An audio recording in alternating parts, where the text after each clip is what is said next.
it's Kristen and this is my 2025 reading and goals wrap up. So first of all, I'm going to go through a couple of stats, a little bit of info about what my reading in 2025 was like, and then we will go through my goals that I set myself last year and see if I achieved any of them. So first up, I read 57 books.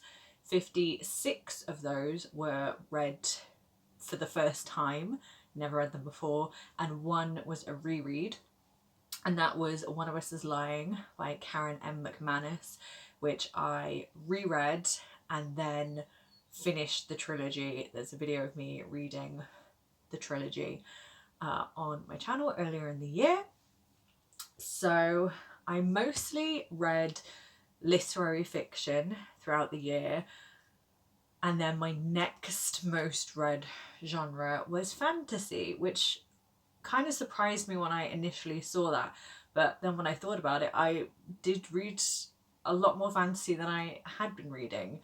I read a lot of fantasy books with the book club I run at work, because the service users really love magical, adventurous kind of books. So we read things like The Girl Who Drank the Moon and The Hat Makers and things like that.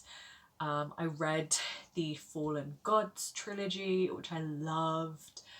I was reading the 5th season, and yeah, I just had a year where I read a lot more fantasy, which was nice. My average rating of all the books I read and rated was a 3.34, which doesn't feel great, but does track because I rated a lot of books 3 stars. I think, again, this isn't necessarily helped by me having that work book club. We read a lot of middle grade because that's what the service users like to read. It's easier for me to read out loud to the service users, which is how the book club works. While I enjoy a lot of them, actually, they're good, fun children's stories, they're often just 3-star books. So if we read a lot of them throughout the year, that's a lot of 3-star books. I'm also, last year I joined a couple of other book clubs. I joined a horror book club at one of the local bookshops, and then I found another book club just on Instagram. And so last year there was an element of me not having a ton of control over what I was reading in certain months, because being in 2 book clubs at the beginning of the year, 2 books that I read every month were not books that I necessarily would have chosen, because the horror book club especially, the person who ran the book club picked the book and we just had to read what they said. My other book club, Read the Room, we suggest books and then we all vote on a poll of 4 books. So there is a bit more control there because I can suggest books that are already on my TBR that I want to be reading. But between those 2 book clubs, again, there are a lot of 3-star reads. So I'm not surprised by this stat. 3 stars is the most common rating for me to give out, and that doesn't mean it's a bad book. I know a lot of people see 3-star as a very mediocre thing, but I can enjoy a 3-star. Sometimes it's lesser enjoyment, but I appreciate that it's well written, well constructed, that it is a good book. And sometimes a 3-star is it was cheesy but I had fun. So that is mostly a rating I give out, so I'm not surprised by this, but I would like my overall average ratings to be higher. I would like to be enjoying the books I read more than I currently am. That being said, my highest rated book was Everyday Sexism by Laura Bates. This kind of surprised me when I got to the end of the year. I was thinking what books did I rate highly? What books do I think about a lot? And it turns out this is the one I rated highest, which is kind of nice because I'm pretty sure this is the book I was reading around my birthday. And that's nice. It's non-fiction. It came out years ago. It's one I finally got to on my TBR. And it's just about everyday sexism and how that affects women, and there's lots of statistics and case studies and little snippets from people. I really liked the layout of this. It has a lot of like tweets that people have written about like things that have happened to them. It's got little like paragraphs of stories that people submitted to the Everyday Sexism website. It's just like full of stuff. It was quite like upsetting to read because, you know, it's horrible to read about all the misogyny in the world, and some of these stories were like very intense, and yeah, just quite like heartbreaking to read, but also like very frustrating because a lot of what was being talked about in here, even though it was like written like 10 years ago, I want to say 2014 is when it first came out, so much of what was in here I'm like, that's still true now, that's got better but has also got worse again, that's still an issue. They're like, you're talking about someone as being an MP, but actually they turned out to be the Prime Minister, and like, yeah, it was just great, but a lot. That was my highest rated book. I think it's the book that I most like connected to and felt like swept up in throughout the year, which is kind of wild that a non-fiction book is my highest rated book of the year. Then my lowest rated book, I had two books that were the same lowest rating, but I went with this one because this was low rated and also very disappointing because I thought it would be higher rated, whereas the other lower rated book I didn't really have any expectations of. And that is The Twyford Code by Janice Hallett. I read The Appeal by Janice Hallett a couple of years ago and I had such a good time with it. I whizzed through that book, even though it's like, it's not huge, but it's like kind of chunky, but I had such a good time with it. It's all written in like emails. There's a couple of like posters or like event invitations in there, a couple of files, and it's all mixed media, and I love me a mixed media mystery. So I had a great time with The Appeal. I thought maybe Janice Hallett is like a fun, quick, like mystery crime writer that I can like go to for a good time.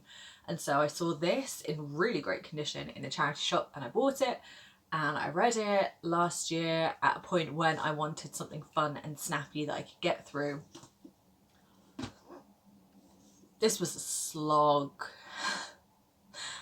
This is about a world famous children's author, and her legacy is the rumoured existence of the Twyford Code, a series of clues hidden in her books leading to like a treasure.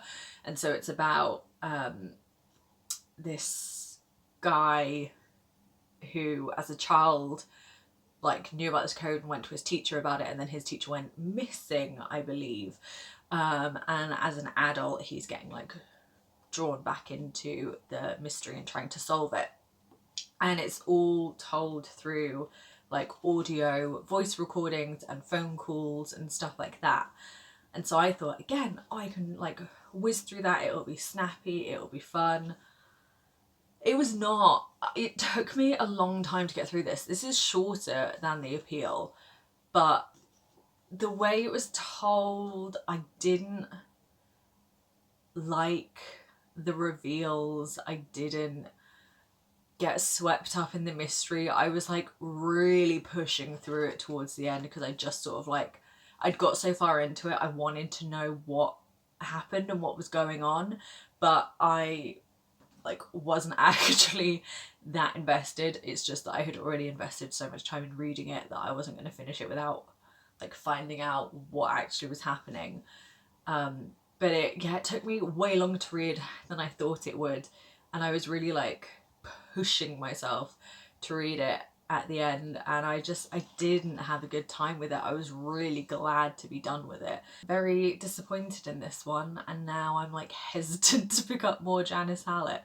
This one was not for me. So those are like the stacked information pieces I wanted to talk about. Now we're going to get into my goals and whether I achieved any of them. So my first goal was to read 50 books. I did that, we've established. I read 57, so that's great. Then my next goal was to read some big books.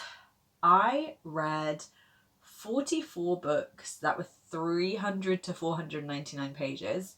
So like some of those on the 300 side, I wouldn't consider that a big book. The ones that are like 400 plus, we're getting into like big book territory, but even then I still sort of think 500 plus is where you get into your like big books. And I only actually read one book that was over 500 pages. And the biggest book I read was This Changes Everything by Naomi Klein, which doesn't look huge, but it is over 500 pages. Although a lot of that at the back is actually the index. So, like, does that count? But the writing in this is also quite small. I did read a lot of this on audio. This is about climate change and capitalism. It was interesting. I think Naomi Klein's an engaging writer. I liked the audiobook. Lot of stats in here, a lot of information. But yeah, interesting. And then I did read other things that like in my head I consider like a big book, like The Fifth Season, but actually were like nearly 500 pages, but not quite. So like I didn't really achieve this because I'd been thinking like, oh, I'll read The Priory of the Orange Tree, The Will of the Many, The Name of the Wind. Those were the big books I was thinking in my head, the books that are like, you know, 600 to 1,000 pages. That didn't happen. Next up, my goal was to read more books than I buy. This didn't happen. And actually it wasn't so much read more books than I buy, it was like read more books than I acquire, than I like take in. This didn't happen. I will say partly hindered by the fact that for my birthday, my volunteers got me a 6-month book subscription from a local independent bookshop, which is like a lovely gift. But it meant for 6 months, you know, I acquired a book a month. I took in 6 books that I would not have otherwise because like I didn't buy them. They were a gift. I wouldn't, have otherwise taken them in if it wasn't for that gift, which would have like made the numbers closer. I think I was only like actually 10-11 books off, which if you take out all the books I was gifted throughout the year, because I also got a book for Christmas and stuff, then I was only actually like 2 or 3 books off in terms of what I bought myself. So like close, but I didn't manage it. Just want to clarify that when I said like read more books than I acquire, I meant like from my physical TBR, like of already owned books, because like I read 57 books. I did not acquire 57 books in the year, but of the 57 books I read, a lot were audiobooks, library books, borrowed from people I know. So if you like take out all of those that like weren't already owned on my TBR, I did not read as many books physically from my TBR as I added to my TBR. So that needs to change. So I did read more books than I bought, but I did not read more books from my already physically owned TBR than I acquired. Just to clarify, in case you thought I was hauling an extortionate amount of books. I have in the past, but not this year. My 4th goal was to read more non-fiction that I already own, because I think the year before I'd read a few non-fiction, but they were all like audiobooks or stuff from the library. So I wasn't actually physically reading the non-fiction, and my non-fiction collection was getting bigger. So as we've established, I did read Everyday Sexism, which had been sat on my TBR for ages, so that was great. Another book that had been sat on my TBR for ages was The Guilty Feminist by Deborah Frances White. I read some of this physically, and then I did also do a bit on the audiobook when I was like going out on runs and stuff.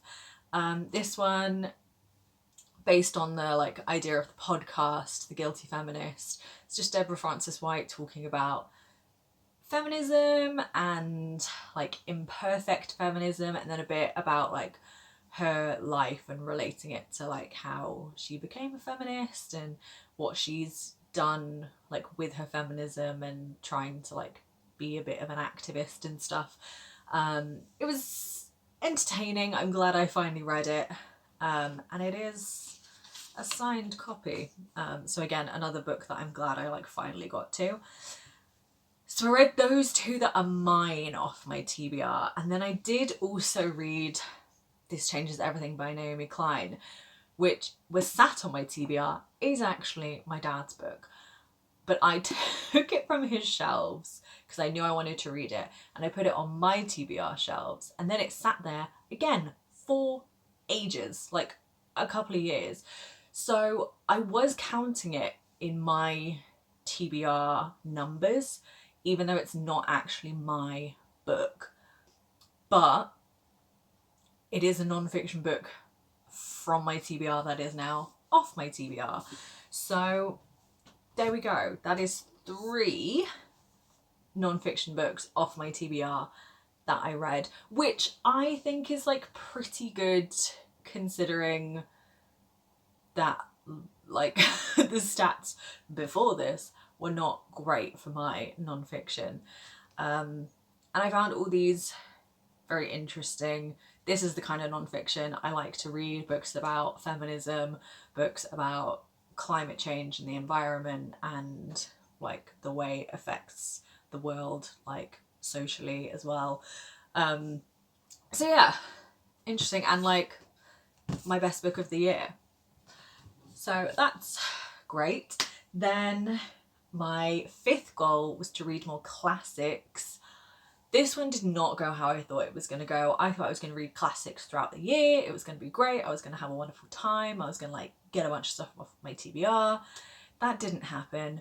I read a couple of modern classics. One which is on lots of modern classics lists, but only came out in 1993, I think, which is only 2 years before I was born, which like makes me feel so old that people are like, it's a classic. That was The Parable of the Sower, which I enjoyed. I listened to on audio when I was like running and at the gym, and I enjoyed that. Parable of the Sower is by Octavia E. Butler and is like dystopian, post-apocalyptic with some like fantasy elements, sci-fi stuff going on. I'm glad I like finally read that. It's an iconic book. Then another modern classic from the 70s, I read The Outsiders by S.E. Hinton. This is just about a bunch of like young lads in like rival gangs and their relationships and their lives and like how things are kind of like tragic. This one very short. I read it towards the end of the year.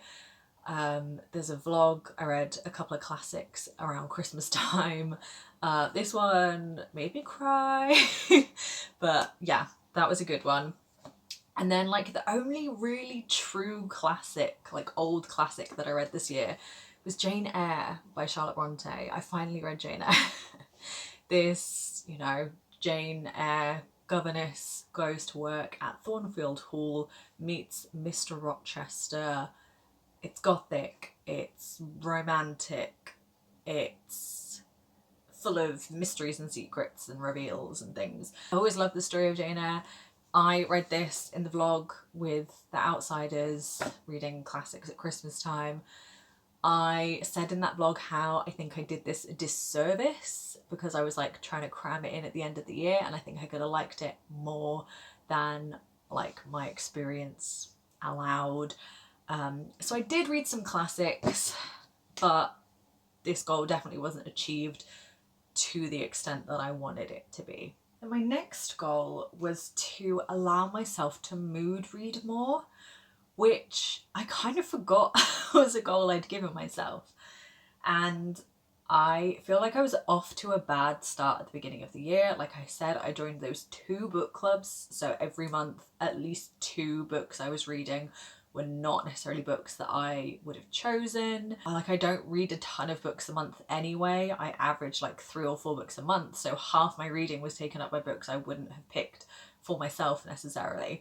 One of the book clubs I did stop going to, not because I wasn't liking it, but they like kept moving their days around, and then quite a few were on days I couldn't do. And then I talked to one of the other women in the book club, and we were like, you know what, why are we going to this every month and like not really enjoying these books? Let's just like rethink and just go to the ones where they're reading books that we're actually interested in.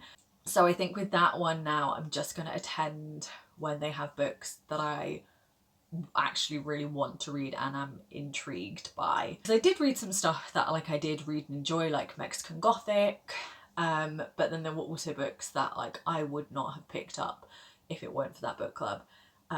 Whereas my other book club, sometimes we do pick up things that I wouldn't necessarily have chosen to read, but like the group of women are also lovely, and I've like made real genuine like friends more so in that book club.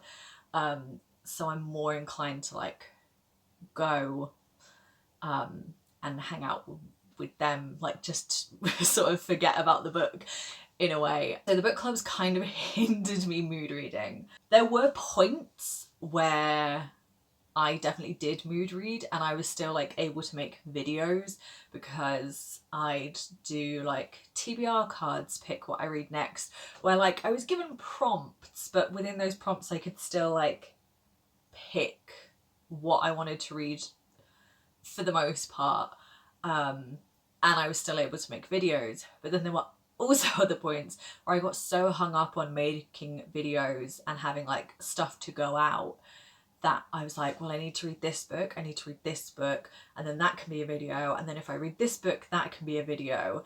And I, yeah, got quite hung up on like reading certain things in order to make videos, that I wasn't necessarily just reading what I actually wanted to be reading in that moment. I did at points, but I think I can do better on, being more in tune with what I want to be reading. My next goal was to read as many books from my 30 before 30 list as possible. When I turned 29, I made a list of 30 books I wanted to read before I turned 30 last year in 2025. Throughout 2024, so when I was like 29, I read 3 books. And then from the beginning of 2025, when I was turning 30 in May, so January to May, I read 5 books. So I had 8 books on that list that I actually read before I turned 30, which isn't great. And then I sort of said to myself, well, if by the end of the year I can at least, like within the year I turned 30, have read a bunch of those books. And then I read 6 more. So by the end of 2025, I had read 14 books from that list, which isn't even half the list. But I also screwed myself over because I put loads of big books on that list. And as we've established, I was not reading big books. So almost half the list, but I did get 2 books that I'd been meaning to get to for a long time. So, you know, swings and roundabouts. Then my next goal was to post more consistently on my channel. I think I did that on some months. Some months I was really happy. I posted like a video a week. And then some months I would go without posting. I think I still posted something every month, even if it was like the beginning of one month and the end of another month. It was still like within like January, February, March, April, etc. I think. But again, like I need to work on that. And then my last goal was to write something. I think the previous year I've been like, work on the book that I started, and then I didn't. So my goal for last year was just to write anything. It didn't need to be on a project I'd already started. It didn't need to be anything specific. I could like just write little bits here and there. And I did do this, but again, only towards the end of the year. I sort of like looked at my goals and went, oh yeah, I said I was going to write this year and I haven't. And so in December, I sat down and I actually came up with like a little new story. I started writing and there was an element to something that I quite liked, and then I was like, what if this? And actually, if that, then what if this? And I came up with like another little story idea that I need to like work on a little bit, but I think is more in tune with where I'm at like mentally now than the like previous projects that I had been working on. So I'm gonna like, yeah, see where that goes. But that is it. It was a very mixed bag. Some goals I achieved, some I very much did not. What were your goals for last year? Did you achieve them? Do let me know in the comments below. And I will see you soon with a 2026 goals video. Bye.